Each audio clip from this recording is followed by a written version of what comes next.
So David, you're the Chief Strategy Officer and CISO advisor at Sectigo, but I know you from your Gartner days, and you were there 6+ years. They're really kind of covering identity and BYI and really kind of help shape things like machine identity and helping organizations kind of understand these areas. What's life like for you now? You spent all that time at Gartner. What are you up to now? Yeah, yeah. Well, no, thanks, Mark. First of all, thanks for having me on this session here, and it's great to chat with you, especially an expert in your field as well. Yeah, no, I left Gartner not too long ago. It was a good solid six plus years.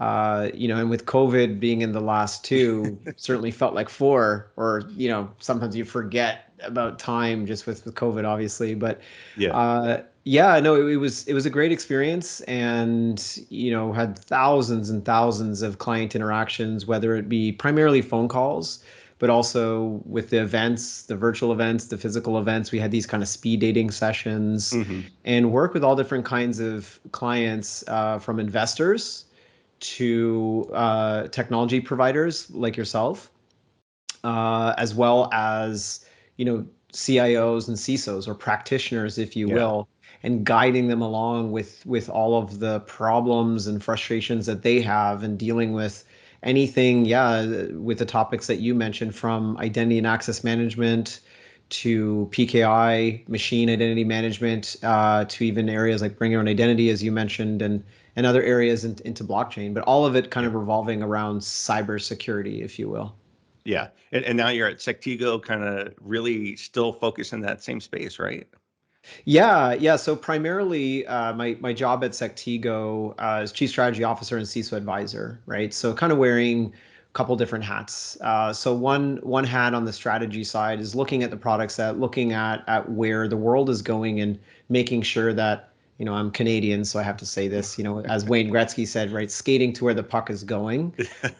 So kind of helping Sectigo along, and part of Yeah. that is looking at partnerships, say with yourself, Mark, and others in the industry, to make sure that we're playing in that enterprise ecosystem to support customers. So that's on one side. On the Yeah. CISO advisory side, working closely with internal and external CISOs, to kind of move the community along, and whether it's in PKI or cryptography, that's great, but generally bringing some of my experience and skills, and helping CISOs kind of navigate the really tough waters that they have to go through now today. I did a roundtable, 3 weeks ago, actually, and the big topic there was SASE, right? Hmm. Secure Services Edge, effectively, and helping clients, or CISOs, kind of determine, do you spend money on that, or even if you Yeah. do, what do you do? So walking them through, in fact, some of the Gartner research, but other stuff that was out there as well. So I find myself doing that. And finally, you know, I like to be very busy. I've Yeah. got three young kids, but on top of that, I advise a good number of companies in the space doing NFT security, post-quantum cryptography, and some other identity work as well. So Yeah. I'm a busy guy, I guess. Busy guy. No, a lot of crypto area. And if you think about what you're helping organizations with at Gartner and now Mhm. at Sectigo, what are some of those top challenges that you're helping organizations with? Is it all in the identity space? And if so, what are some of those top pressing issues? Yeah, that's a great question, Mark. I mean, look, Sectigo obviously has its products that they sell, but at the end of the day, it's all about trusted relationships, being that trusted advisor for the organizations. And so I always really try to make sure just to understand, okay, what are like the top three things that you're focused on? Right. And of course, if there's something directly that Sectigo can help with, great. If there's something that a Sectigo partner can help with, great.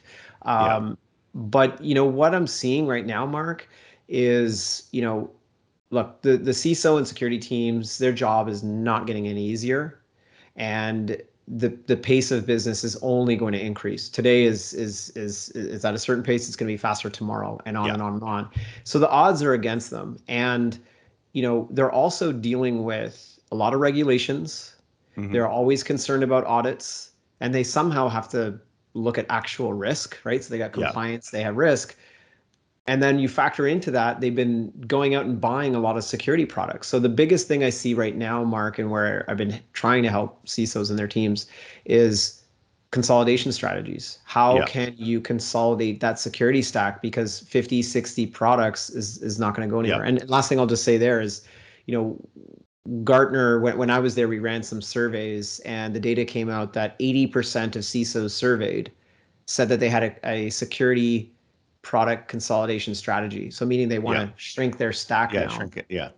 you Yeah, know. and So I think Gartner had this philosophy that came out recently in the cybersecurity mesh architecture, kind of mm, along the yep, same lines, right? You know, there may be a consolidation, but you know, at least consolidating the visibility and compliance and overview, whether it's traditional infrastructure or hybrid cloud forward, but making sure you're not looking at 50 different panels of information.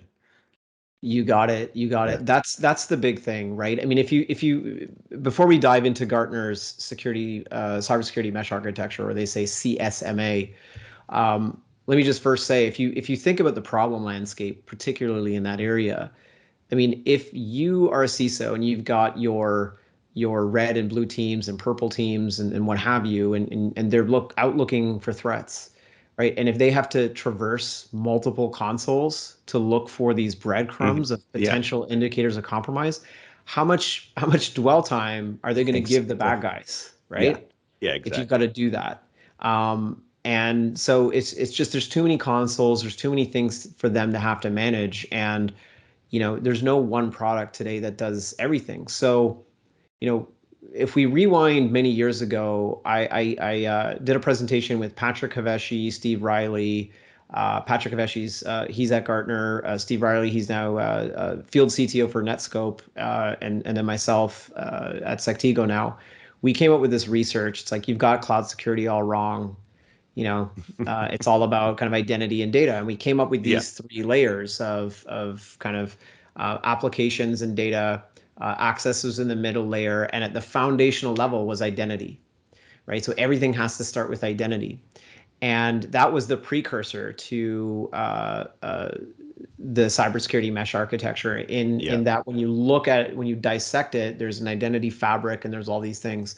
But I won't go into the details there because I think it does help when we have visuals to dissect it. Yeah. But long story short, the spirit of it is openness and interoperability, to make sure that any product you have in your security stack, it can work with other ancillary products and services, and it's using open standards, so that if that vendor gets acquired, or they move on or change direction, you can still at least build wrappers around it to still leverage some of Yeah. the maybe current or legacy technology. So CSMA is all about setting up this mesh, and it takes into account things that might be running in hybrid multi-clouds, so that if a developer needs to create a container, and maybe they need to create an identity for that so they can manage it, aka they Hmm. might need a certificate.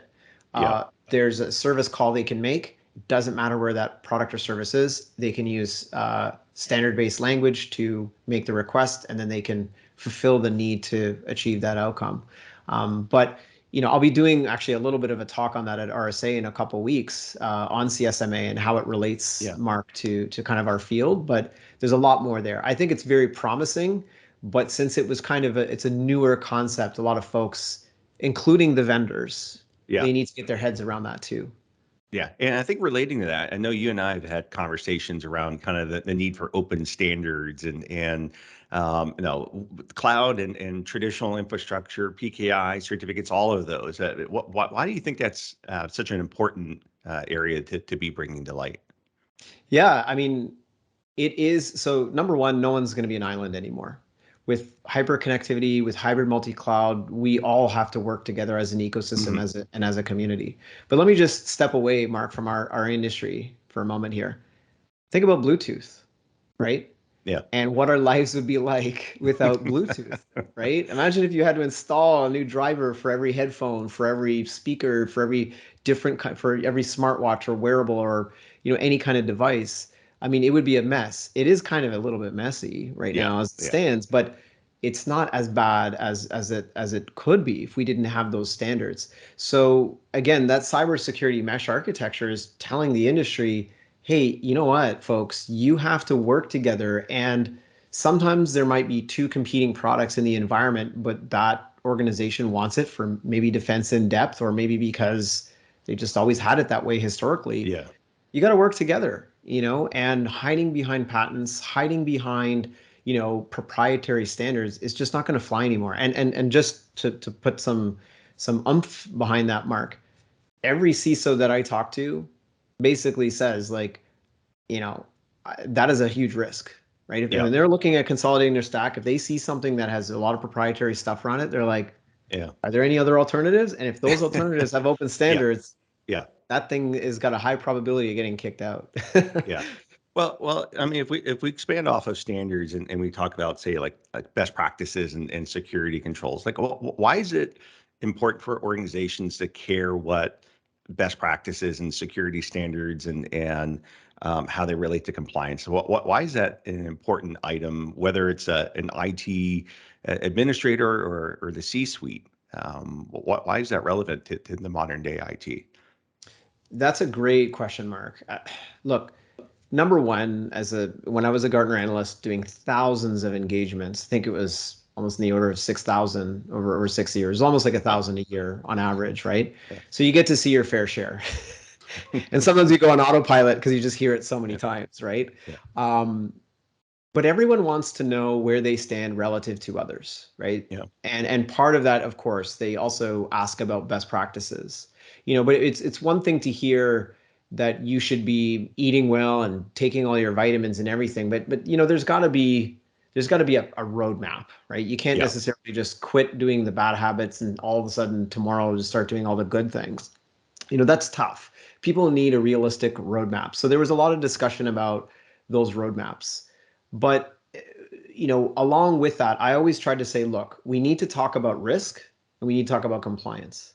Yeah. Now, it's, you know, in all fairness to a lot of the security leaders out there, it's tough to not just sometimes just get sucked into the compliance discussion and compliance focus, because look, those are those things where, whether it's ISO or SOC 2 or PCI DSS, pick your poison, right? With a Mhm.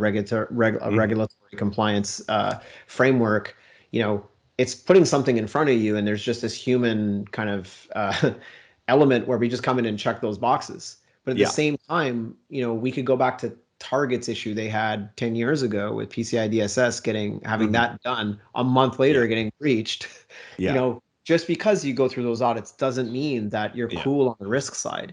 So this is a big challenge now today. And so what I would say is that yes, you do need to look at those compliance frameworks that you have to adhere to them, but also do not take your eye off the ball when it comes to understanding your risk that is particularly nuanced for your business. Yeah. Leveraging best practices. What I would say right now, Mark, is the big thing I'd recommend any CISO or security leader to do: leverage your network, Yeah. right? It's very busy right now. You can't go off, read a million research notes or do all these things, but if you should talk to your peers to see what they have done and what works, and what they would consider best practices. So leverage the community, I would say, should be the first stop.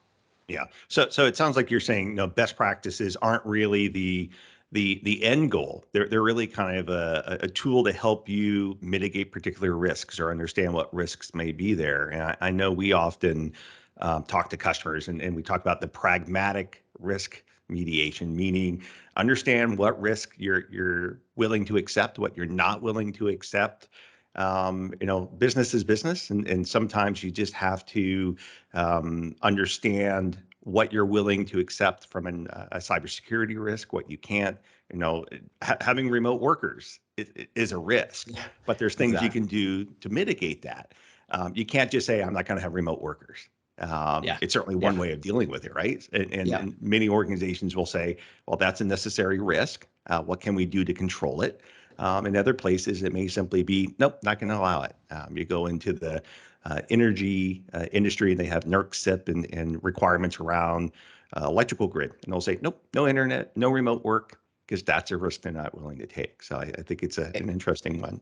So you Exactly. mentioned Target. Do you have like other examples of what happens to organizations when they're not thinking about that risk or they're not following best practices? Is that just the run-in-the-mill breach that we hear in the news on a regular basis? Yeah, I mean, look, there's lots of examples, and many I'm not going to say their names, right? Because obviously, in my current work now and my previous work before, having worked closely with organizations that are recovering or getting on that path of recovery Yeah. after a breach or having those things, certainly, I mean, first of all, they're called best practices, and this sounds really silly to say, not perfect practices, Yeah. Yeah. right? Because there's no such thing as perfect. And one of my old coworkers, Peter Firstbrook, who was covering endpoint security and EDR, and he's still over there at Gartner, writing some of the great research. He said there's no such thing as perfect protection, right? So you Yeah. have to expect that you will get breached. So I think that's what I want to first call out, Mark, is to just say, even if you do all of the best practices and you are buttoned up, right, incidents will still happen. Yeah. But the name of the game here is making it as hard as you can for the attackers to get in and mitigating as much damage as possible. That if we go back to that, gazillion security products that people are using, right? One of the things you can do now is look at how you can consolidate that down, so at least you're optimizing your security analysts in a Yeah. way that they've got the best functional tools that they can go and find those indicators of compromise. The other thing I will say is that one CISO, what he said, he worked at a defense company, and I talked to him maybe a couple months ago, and he'll go unnamed, but not so much talking about a breach, but as in terms of products that they're looking at to Yeah. mitigate breaches. And this is a heavy regulated organization that he runs. Gone are the days of us like looking at that Gartner Magic Quadrant and always just picking the leaders Yeah. quadrant, Yeah. because he's like, we found that we were buying those products and only using 30% of them, Yeah. Yeah. right? And if a breach happens, there was no guarantee that these products were going to save us, especially if Yeah. we're only using a small subset of what we're doing Exactly. there. So Yeah. I feel like, in a way, Mark, like some of the newer best practices are look in the mirror first, understand your risk, understand your compliance. And Yeah. then, and if you've had a breach, unfortunately, you can try and learn from that, right? Yeah. Learn from that experience, and then really look truly at how you can start to mitigate those risks going forward. Yeah. So understanding risks and what you have in the environment. Exactly. Um, some might say that you're kind of the C-suite whisperer. And one of the challenges that I know that a lot of our customers have. So, PKI being near and dear to both of our hearts. I know that that's a space that you spent a lot of time with.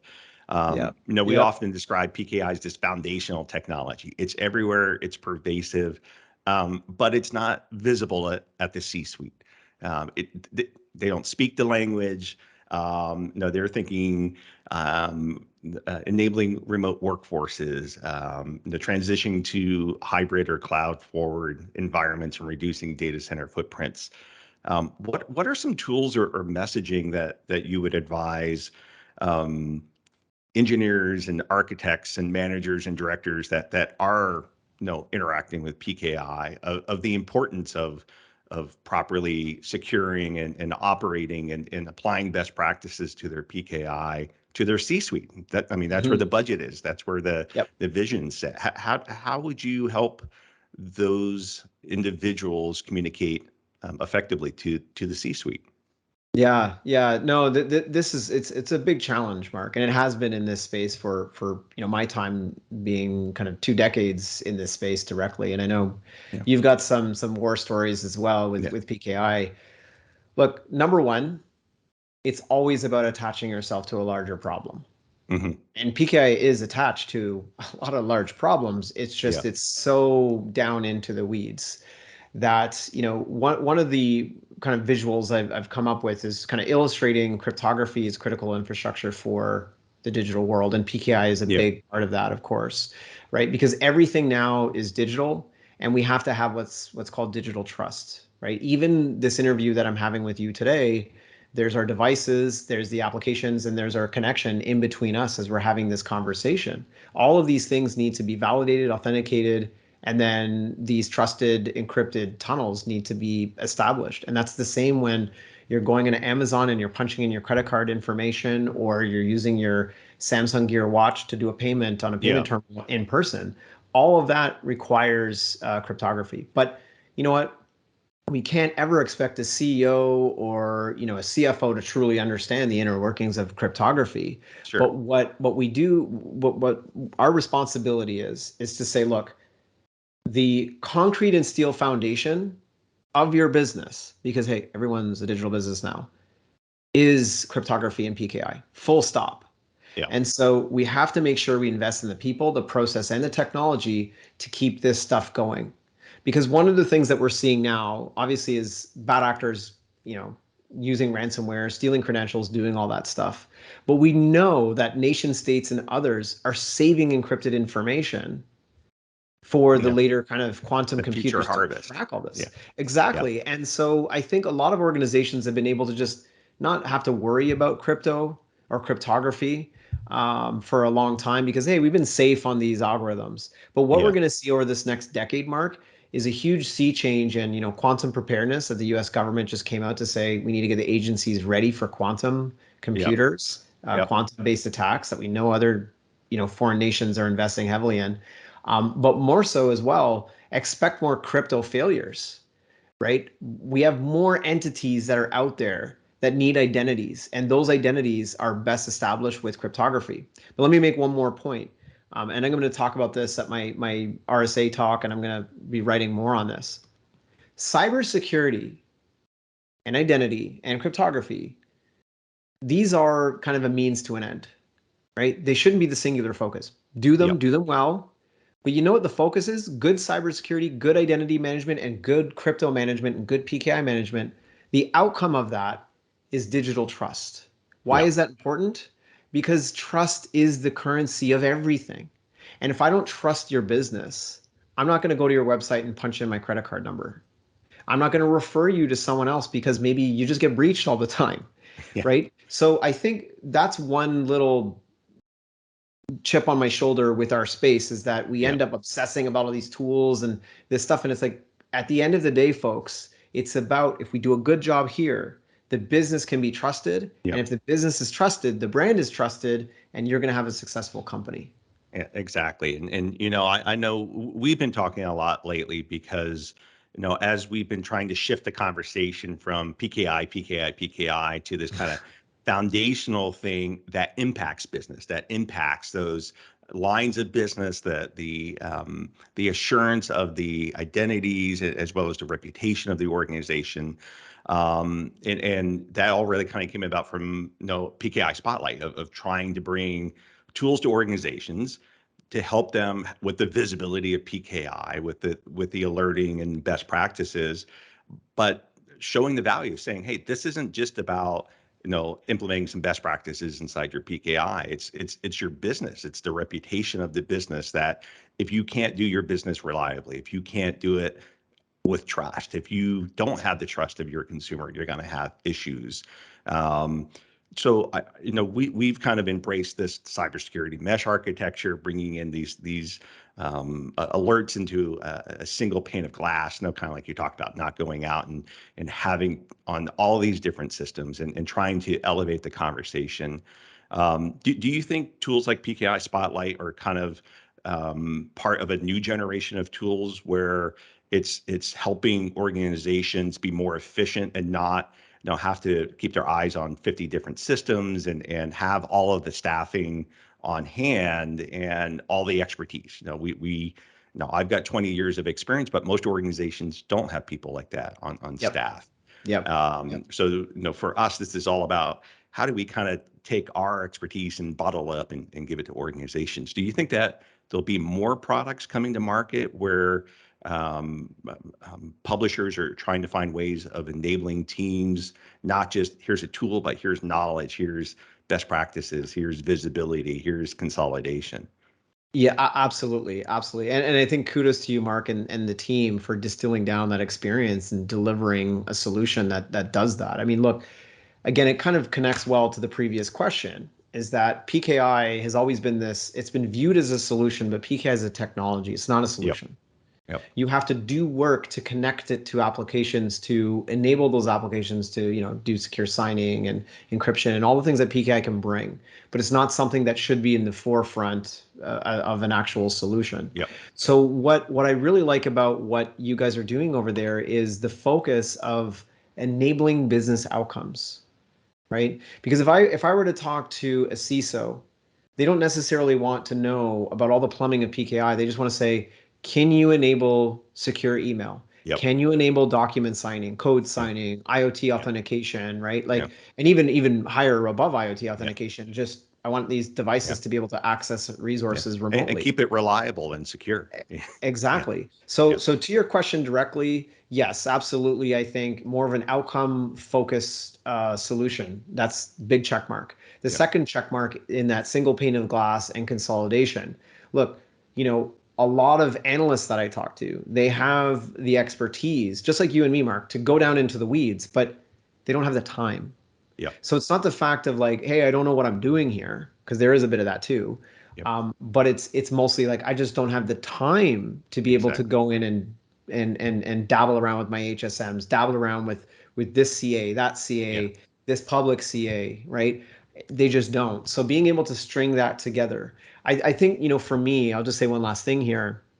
I think we're also in the PKI crypto space. We're going to see consolidation as well. Yeah. And not necessarily consolidation from like vendors acquiring. I think we'll see that. But I think we're also going to see, again, that openness, interoperability, and like kudos to you and the team, that CSMA, cybersecurity mesh Hmm. architecture, working with other products and services, but bringing it into a nice kind of single pane of glass so Yeah. that analysts can go in, see what they need, see what's going on, and they can go out, or just Yep. they get reports or alerts. Yeah. We've been long overdue for that, but now I think this decade is going to force that on Mhm. organizations. Yeah. Yeah. It's high level work. It's the thought value that having your staff on hand is supposed to bring. It's not to spend time connecting the systems and pulling stuff Exactly. out. So if we kind of take that segue and we say, okay, what's the future? What do you think we're going to see in identity and the machine space, and your vision of where things are going, say in the next 5 years? What do you think is in store beyond just the cybersecurity mesh? Yeah, I mean, look, I thoroughly enjoyed my time at Gartner, but at Gartner, I felt like I was sitting on the sidelines, watching many of the practitioners and investors and tech providers on the field actually playing the game. And I thought we're entering in a very exciting time right now. A little bit scary in some ways, but I think an exciting time as in terms of what's happening with the threat landscape and digital transformation. Number one, machines is in terms of, of course there's devices, but I'm talking like software. It's something like what was the stat? It's like 85% of all entities in the cloud are non-human, or identities, they're Mhm. non-human, right? So we're talking containers, workloads, virtual machines, all of these things, and they need identity and access management. They need, entitlements, all these things. So I think you're going to see that blow up quite massively over the next few Yeah. years. And so, that's going to involve, PKI. It's going to involve symmetric keys or key management. It's going to involve HSMs and the changing nature of them over there, certificate lifecycle management. But all this needs to change. Again, if we go back to what we were saying before, I don't think an organization is going to want to have six different products to do machine identity management. That's what they need to do Yep. today. So Yep. we're going to see a collapsing of that over the next few years. Also, when we look at other things, one of the things I say, I'm like, hey, did you know, like to the market, did you know that blockchain and Web3 and the metaverse, I mean, all that's strung together with PKI? Yeah. And all that's a big chunk of that's going to be all non-human entities interacting with Hmm. each other behind the scenes. They need to authenticate, they need security, they need identity. And so I think that's going to be a big thing for the next few years. So the last thing I'll say there, Mark, is when I joined Gartner and everyone internally knew I was covering PKI, there were a lot of jokes about, oh, it's the year of PKI. And every year someone would say Yeah. that to Yeah. me, right? I got another Gartner analyst because we were all curmudgeons. And now I'm like, you know what? I'm flipping it around. I'm saying it's not the, it's like 2022 is not the year of PKI. This is the decade of Yeah. PKI, right? Yeah. We were just getting started in the early 2000s, in the 2010s. Now we have the use cases, the need, and the threat landscape to justify PKI-enabled applications downstream because it's what the market's going to need. Yeah. All right. So one final question for you. Sure. If you could have a magical IT security superpower and solve one problem in the identity and access management space for every organization in the world, but it could only be one problem, what Oof. would you do with that power? What would I do with that power if I could solve Yeah. one problem? Yeah, just one problem for every organization.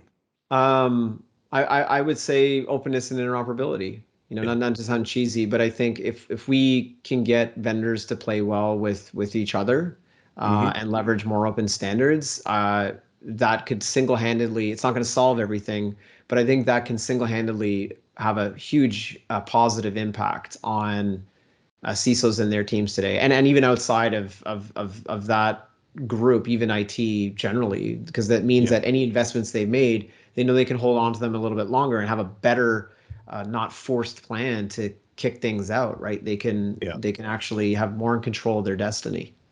Great. Well, so I guess we'll have to call you Mr. Interop or some superhero name, right?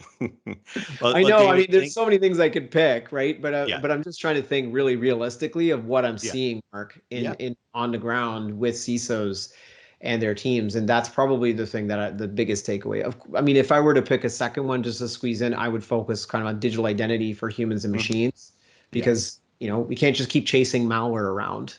We yeah. can't just keep chasing these threats. If you look at all the threats, it's identity is what they're going after. But that one aside, I think, yeah, interoperability, openness, that's going to be absolutely critical for you, for me, and for anyone we work with going forward. Oh, great. I can already see the logo of Mr. IO like on the shirt Love for it. Interop. I can get it. Well, I thanks so love it. much for joining me today. It's been always a pleasure to speak with you, but it's a real pleasure to be able to speak with somebody who's passionate about not just PKI, but identity and access management, machine identities, and really trying to elevate the conversation and bring visibility to the space. Well, thank you, Mark. Thank you so much. And I feel the same with you and your team over at PKI Solutions. And yeah, definitely hope to do more of these in the near future. And I know we'll be talking soon. Great. Thanks, David.